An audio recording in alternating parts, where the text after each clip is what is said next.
Boa noite. Boa noite. Em pronunciamento, o presidente Dilma Rousseff pede empenho da população no combate ao Aedes aegypti. E fala é marcada por panelaços em bairros de São Paulo.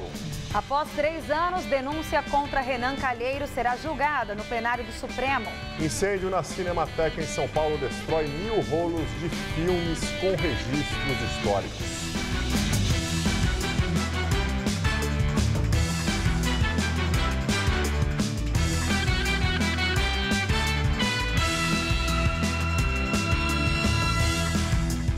Em pronunciamento em rede nacional de rádio e TV, a presidente Dilma Rousseff pede ajuda no combate ao mosquito Aedes aegypti, transmissor da dengue, da chikungunya e do Zika vírus.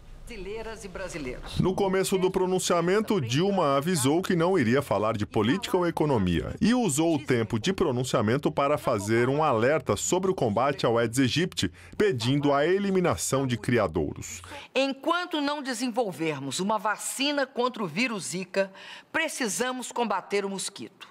E a maneira mais eficaz é não deixando ele nascer, destruindo seus criadouros, que em mais de 2/3 estão dentro das nossas residências. Na segunda-feira, a Organização Mundial da Saúde declarou emergência de saúde pública internacional devido à disseminação do Zika vírus e sua provável ligação com casos de microcefalia. Estamos mobilizando a rede de saúde e a rede de assistência e todos os recursos necessários para ajudá-los a cuidar das crianças afetadas pela microcefalia. Por favor, ajudem-nos a lhes proteger. Formemos um grande exército de paz e de saúde, com a participação dos 204 milhões de brasileiros e brasileiras. Vamos provar, mais uma vez, que o Brasil é forte, tem um povo consciente e não será derrotado por um mosquito e pelo vírus que ele carrega.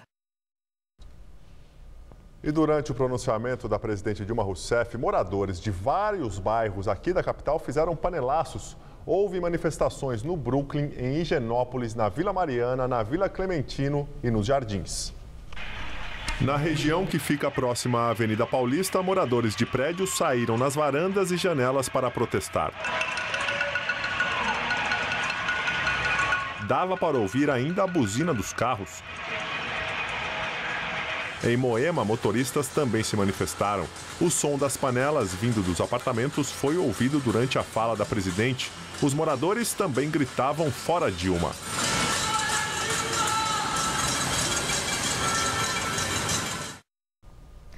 E mais cedo, durante a entrega de casas no interior de São Paulo, a presidente Dilma Rousseff também falou do combate ao mosquito Aedes aegypti. No evento, Dilma foi aplaudida e o governador tucano, Geraldo Alckmin, vaiado. Dilma participou da cerimônia de entrega de 2.408 casas do programa Minha Casa Minha Vida, em Indaiatuba, no interior do estado. Durante o evento, o governador Geraldo Alckmin, do PSDB, recebeu uma tímida vaia.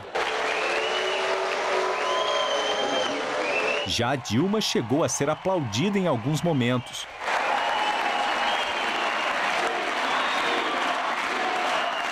Ontem, durante o discurso no Congresso, em que defendeu a volta da CPMF, a presidente foi vaiada. Pelo Congresso Nacional. Sobre o ocorrido, Dilma disse ao jornal O Estado de São Paulo que não ficou nem um pouco chateada, que tudo faz parte do jogo democrático. A presidente ressaltou ainda que até 2018, 6 milhões de casas terão sido entregues pelo programa Minha Casa Minha Vida. Nós tivemos de rever os valores, né? Nós também passamos por dificuldades, o Brasil passa por dificuldades. Nós estamos calculando que iremos fazer em torno de 2 milhões a mais de moradias até 2018.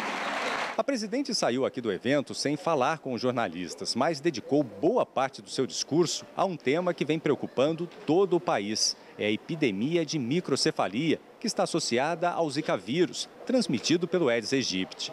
Dilma disse que o Brasil tem que provar que é mais forte que o mosquito. E disse ainda que o país firmou parceria internacional para tentar desenvolver uma vacina contra o vírus. Eu falei pessoalmente com o presidente Obama sobre isso. O Butantan está também fazendo uma parceria com o Sanofi, que é um laboratório francês. Enfim, nós vamos buscar de todos os jeitos desenvolver essa vacina. Relato de transmissão sexual do Zika vírus nos Estados Unidos preocupa a Organização Mundial da Saúde. O porta-voz da organização disse que é preciso investigar mais para se entender as condições e a probabilidade de transmissão sexual ou por outros fluidos corporais. Sabe-se que o vírus permanece no sangue por algum tempo, mas não se sabe por quanto tempo. A recomendação, mais uma vez, é o sexo seguro, com o uso de preservativo. O primeiro caso conhecido de transmissão sexual do Zika foi relatado em Dallas, no Texas. O paciente foi infectado pela parceira que esteve na Venezuela. A Organização Mundial da Saúde pediu que os países europeus comecem a se preparar para reduzir os riscos de expansão da doença no continente com a chegada da primavera e do verão. Os ministérios da saúde da França e do Reino Unido recomendaram o uso de camisinha por parceiros de grávidas que tenham sido expostos ao vírus. As autoridades do Chile confirmaram 3 casos importados da doença. Os 3 homens teriam contraído o vírus em viagens à Colômbia, Venezuela e Brasil. No Equador, 64 mil pessoas formam brigadas de combate ao mosquito Aedes aegypti. 22 casos de Zika foram confirmados, incluindo uma grávida. 13 destes casos são domésticos, ou seja, os pacientes foram picados no Equador.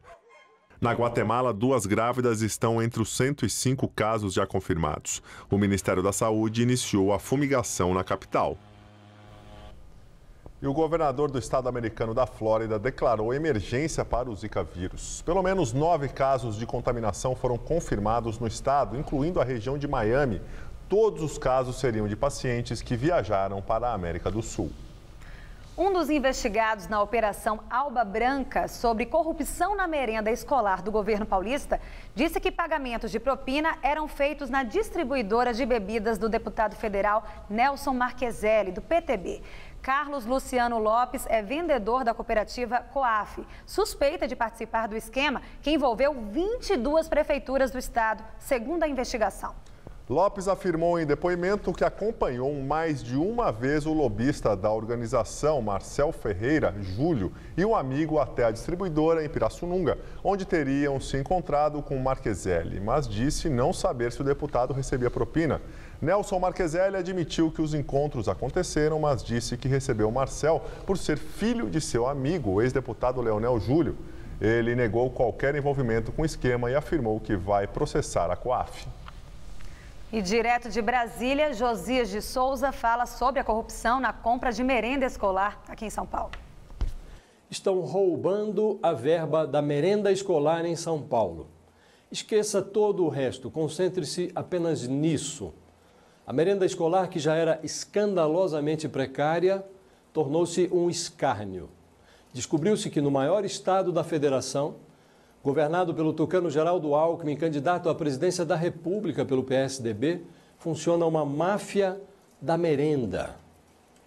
O caso veio à tona há 2 semanas e já estão sob investigação alguns tucanos graúdos. Entre eles, o presidente da Assembleia Legislativa de São Paulo, Fernando Capês, o deputado federal Duarte Nogueira, que foi secretário de Agricultura de São Paulo, um ex-assessor da Casa Civil do governo Alckmin, Luiz Roberto dos Santos, conhecido como Moita. Todos negam envolvimento no caso. A investigação avança. Enquanto torce para que haja consequências, para que os responsáveis sejam punidos, o brasileiro se desespera. São tantos e tão disseminados os casos de corrupção, vão da merenda até o petróleo, que as pessoas se sentem impotentes. Quando a gente ouve um petista acusando um tucano de corrupto e vice-versa, a primeira pergunta que vem à mente é: como vamos discutir com especialistas? Se estão desviando a verba da merenda em São Paulo, o que estará acontecendo com a verba pública nos fundões do Brasil? A corrupção existe em várias partes do mundo, mas às vezes a gente tem a impressão de que todas elas se situam no Brasil. Boa noite. Delator da Lava Jato, Fernando Moura, presta novo depoimento à Justiça Federal do Paraná. Na semana passada, ele admitiu ao Ministério Público Federal que mentiu para o juiz Sérgio Moro durante uma audiência em janeiro. Moura disse que alterou a versão porque se sentiu ameaçado por uma pessoa um dia antes. Ele é apontado como lobista ligado ao ex-ministro da Casa Civil, José Dirceu. Hoje, Moura voltou a afirmar que o petista o orientou a deixar o Brasil na época do escândalo do Mensalão petista, em 2005. Segundo ele, o assunto foi tratado em fevereiro daquele ano, em um jantar na casa de Dirceu. O delator afirmou que, caso o nome dele tivesse surgido durante o mensalão, o esquema de corrupção na Petrobras teria sido descoberto naquele momento. O Ministério Público não descarta anular a delação premiada de Fernando Moura. No depoimento, Fernando Moura disse ainda que Dirceu recebia propina de 1% em contratos da Petrobras. Segundo ele, o petista usava o dinheiro em campanhas de candidatos aliados. Dirceu nega ter recebido dinheiro desviado da estatal. E a defesa do senador Delcídio do Amaral, do PT, preso desde novembro, pede ao Supremo Tribunal Federal a anulação da gravação que o incriminou. A gravação foi feita no início de novembro por Bernardo Cerveró, filho do ex-diretor da Petrobras, Nestor Cerveró, preso e condenado na Operação Lava Jato e que já fez acordo de delação premiada. A defesa de Delcídio diz que a gravação foi uma armadilha para que o senador fosse flagrado tentando atrapalhar as investigações da Operação Lava Jato. Na conversa gravada, Delcídio tenta convencer Bernardo a impedir a delação premiada de Cerveró. Em troca, oferece ajuda para o ex-diretor da Petrobras fugir do país. E uma mesada de R$50 mil para Cerveró não citá-lo em seu depoimento. Além de Bernardo e Delcídio, estavam na reunião gravada o chefe de gabinete do senador, Diogo Ferreira, e o advogado de Cerveró, Edson Ribeiro. Os advogados de Delcídio argumentam que o objetivo de Bernardo não era se defender, mas induzir o senador, e que ele agiu como um agente infiltrado ao gravar a conversa, o que deveria ter sido autorizado pela Justiça. A defesa diz ainda que Delcídio jamais pretendeu perturbar as investigações e que não foi ele que ofereceu ajuda financeira, mas sim a família de Cerveró que pediu. Ex-tesoureiro do PT, João Vacari Neto, fica em silêncio na CPI dos fundos de pensão na Câmara dos Deputados. Vacari foi chamado para falar do fundo de pensão Petros dos funcionários da Petrobras. Em depoimento à CPI, um advogado o acusou de estar por trás de um acerto de propinas do fundo. Vacari obteve um habeas corpus no Supremo Tribunal Federal que garantiu seu direito de ficar em silêncio. Senhor relator, para todas as questões que o senhor faz, vou exercer o meu direito ao silêncio. Mesmo com a negativa de Vacari, alguns deputados fizeram críticas e questionamentos. O silêncio do ex-dirigente petista causou revolta em parlamentares da CPI. Uma coisa é o senhor se negar a responder lá em frente a juiz e advogado. A outra é estar olhando no olho desses aposentados. A outra é o senhor olhar no olho deles e ver que dinheiro de aposentado por tráfico de influência comandado pelo senhor está bancando reforma de prédio. Vacari está preso no Paraná desde abril do ano passado na Operação Lava Jato. Ele já foi condenado a 15 anos de prisão, acusado de receber propinas de empreiteiras para conseguir contratos com a Petrobras. O presidente da Câmara, Eduardo Cunha, afirmou hoje que não vai renunciar ao comando da casa, mesmo que o STF aceite a denúncia contra ele. Eu já fui réu, eu era líder do PMDB, fui réu, me tornei réu sobre a relatoria do ministro Gilmar Mendes e foi absolvido por unanimidade em sequência. Tem vários que estão aqui que são réus. Eu não vejo isso, eu espero que não possa ser aceitada a denúncia. Existe, inclusive, uma discussão jurídica que está sendo posta lá, que vai ser posta. Então, eu não vejo nenhum problema com relação a isso. O fato de aceitar a denúncia não significa que eu sou condenado. Então, eu acredito que possa não ser aceita. Os meus argumentos são muito fortes. Mas eu não vou entrar nesse mérito. Eu vou continuar em qualquer circunstância. Ministro Edson Fachin, do Supremo Tribunal Federal, libera para julgamento em plenário denúncia contra o presidente do Senado, Renan Calheiros, do PMDB. Renan Calheiros é acusado pela Procuradoria-Geral da República de peculato, uso de documento falso e falsidade ideológica. O escândalo estourou em 2007 e a denúncia está no Supremo há 3 anos. Segundo o Ministério Público, um lobista da empreiteira Mendes Júnior pagava a pensão de uma filha que o senador teve fora do casamento. O processo ficou com o ministro Ricardo Lewandowski por 1 ano e 7 meses e desde o ano passado está com o ministro Edson Fachin. Renan disse hoje que já deu todas as explicações e não entrará em detalhes porque o caso corre em segredo de justiça. Se a denúncia for aceita, Renan torna-se réu no processo. Em caso de condenação, as penas somadas podem ir de 5 a 23 anos de prisão. E depois do incêndio do Museu da Língua Portuguesa no final do ano passado, outro marco cultural da cidade de São Paulo pegou fogo. As chamas destruíram nesta madrugada parte do acervo da Cinemateca Brasileira na Vila Clementino, zona sul aqui da capital. Cerca de 1000 rolos de filmes foram queimados. A Cinemateca reúne o maior acervo audiovisual da América Latina. Um susto logo cedo. Que eu vi só muita fumaça aqui. Olhando assim para a fachada da Cinemateca Brasileira, não dá mesmo para imaginar que houve um incêndio aí dentro. É que a edificação onde o fogo começou fica nos fundos, isolada do restante do complexo, exatamente porque os rolos de filme conservados lá são feitos de nitrato de celulose, uma substância que entra fácil em combustão quando em alta temperatura ou em estado avançado de deterioração. Essa, por sinal, é apontada pelos bombeiros e pela coordenação da Cinemateca como a causa do incêndio. O galpão foi projetado especificamente para não permitir que as chamas se alastrem, mas a coordenadora geral explica que não há como evitar o início dos incêndios. É um movimento no sentido de não deixar espalhar, mas evitar, assim, categoricamente, esse material não permite. O fogo mobilizou 8 equipes dos bombeiros nesta madrugada.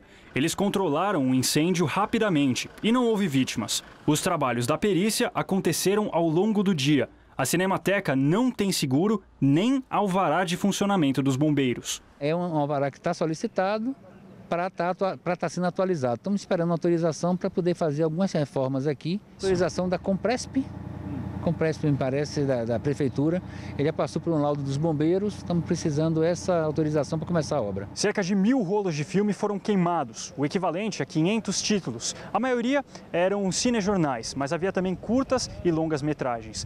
Mas a coordenação diz que boa parte, se não a totalidade desse conteúdo queimado, passou por duplicação, o que garante que eles têm cópias. Este diretor de cinema chegou assim que soube do incêndio, preocupado que uma cópia de seus filmes pudesse ter sido queimada. Deu essa notícia aí, né? Incêndio na Cinemateca. Olha, meu coração deu um salto assim. A Cinemateca Brasileira reúne o maior acervo de filmes da América Latina, com 250 mil rolos de 45 mil títulos. Esse acervo já pegou fogo 3 vezes no passado, em 1957, 69 e 82. Em todas essas vezes, o motivo foi o mesmo de hoje, autocombustão dos rolos. A Cinemateca só vai reabrir para o público na semana após o Carnaval. Veja a seguir, dólar fecha o dia cotado a R$ 3,91, o menor valor do ano. E o novo espaço para a adoção do Centro de Controle de Zoonoses. Com instalações mais modernas, a Prefeitura quer dar mais conforto aos bichos que esperam por adoção. Qual Casper você é? Eu sou jornalismo. Eu sou relações públicas. Eu sou publicidade e propaganda. Eu sou rádio, TV e internet. A minha Casper é comunicação. Aqui tem teoria, prática, oportunidades de estágio e a melhor localização. Essa é a minha Casper. Essa é a nossa Casper. O que o meu filho aprende na escola vale para a vida inteira. É por isso que o Ministério da Educação, em parceria com as secretarias estaduais e municipais, professores e especialistas, vem trabalhando na construção da Base Nacional Comum Curricular, para que todas as escolas tenham uma Base Nacional Comum Curricular, que ajude a definir o que precisa ser ensinado na educação básica. Acesse o site e participe! Uma pátria educadora se faz com a participação de todos. Hoje no Todo Seu. Vamos conhecer os encantos da gastronomia francesa com a chefe Renata Browning. Ficar de olho na TV com Zé Armando Vanucci. Tem um musical com a cantora Roberta Campos, que é ótimo. Pode vir. Estamos esperando você. Todo Seu. Hoje, 10h30 da noite.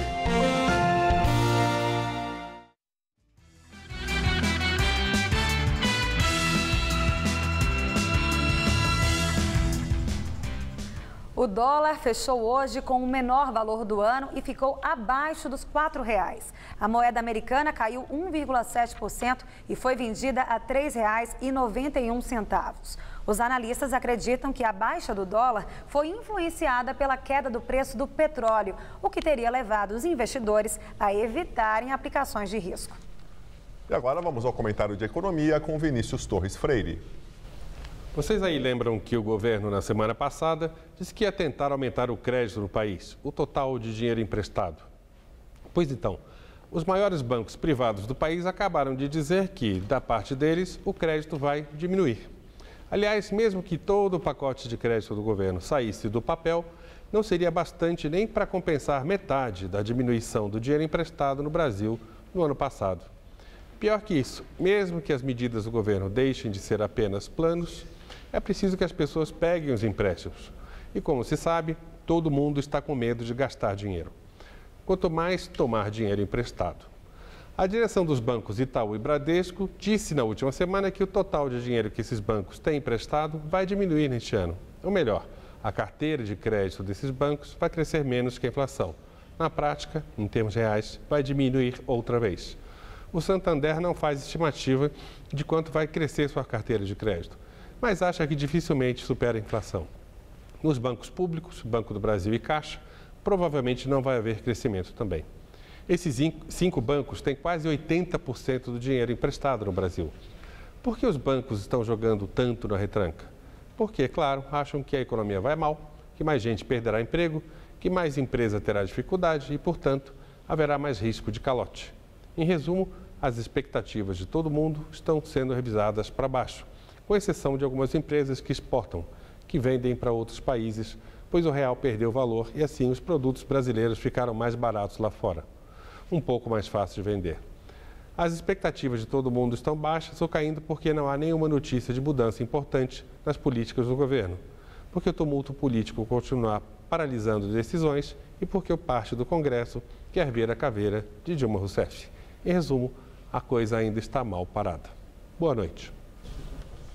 E o valor das contas de luz devem cair mais em março. Hoje, o ministro de Minas e Energia, Eduardo Braga, afirmou que a cobrança extra da bandeira tarifária nas contas vai cair dos atuais R$ 3,00 da bandeira vermelha para R$ 1,50 da bandeira amarela. A queda tem relação com as chuvas e a melhora na situação das hidrelétricas. Com isso, as termoelétricas são menos usadas na geração de energia e o valor das tarifas tendem a baixar.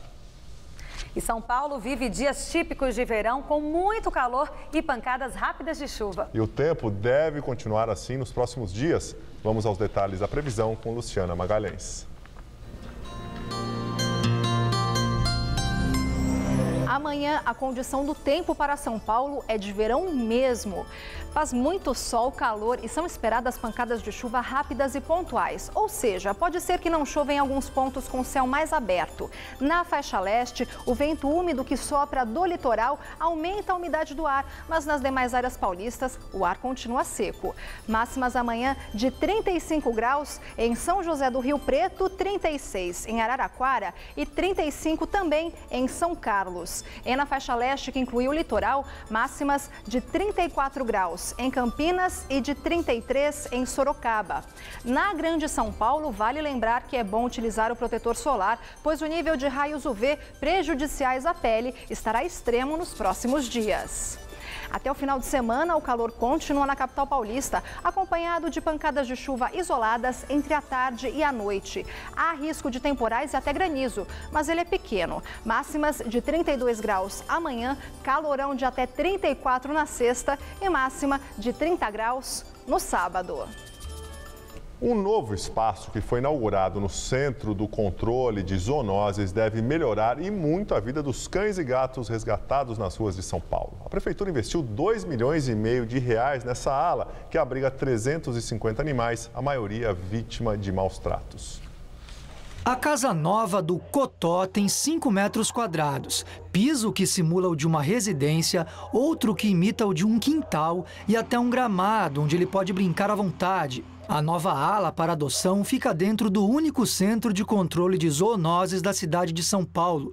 O diferencial dos 30 novos canis e 25 gatis são as paredes de vidro, que permitem mais interação com os bichos. Bem diferente dos compartimentos antigos com grades, que ainda funcionam. Estas instalações não são ideais e insuficientes para receber os 300 mil animais abandonados pelas ruas da capital.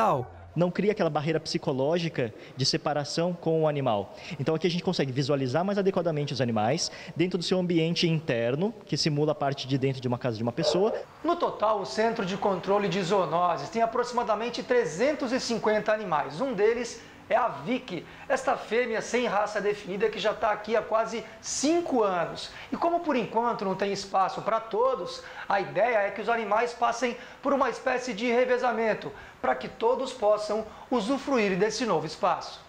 Os veterinários contam que os bichos ficam por um período de 15 a 20 dias. O nosso propósito é poder fazer o rodiziamento dos animais do Centro de Controle de Zoonoses aqui nessa infraestrutura, justamente para permitir que todos eles tenham a oportunidade de serem adotados. A Júlia veio com o pai procurar um cão para ser adotado. Eles olharam, se encantaram, mas vão esperar mais um pouco para levar um desses para casa. Tem um que ele tem 5 meses, e aí a gente queria uma companhia para ele, que ele gosta de ficar brincando com outros cachorros. Vamos dar mais uma procurada. Tem assim para vender, mas a Júlia gostava de uma adoção mesmo, né? E pegar um que está desprezado aí para dar um carinho para ele também.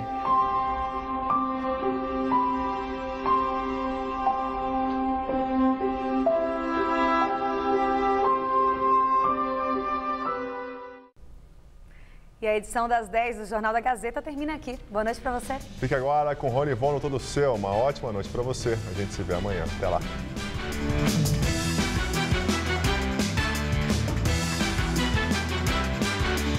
Confira restaurantes especializados em comida orgânica em Mundo à Mesa. Logo mais, 11h30 da noite. Assista agora. Todo Seu.